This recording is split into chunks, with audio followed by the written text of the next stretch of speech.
வாழ்க்கையொரு நாடகம் வடிவங்க மாறிடும் சொல்லாம சொல்லுதோ வடிவேல் திருமுகம் கணிச்ச கணிப்பு உண்மையாகுமோ குமரா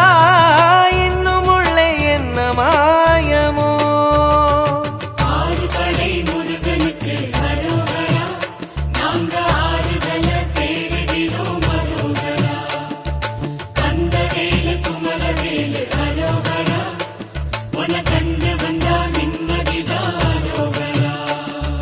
பழனியிலே சந்நியாசி தணிகையிலே சம்சாரி உன் கணக்கு புரியலையே முருகா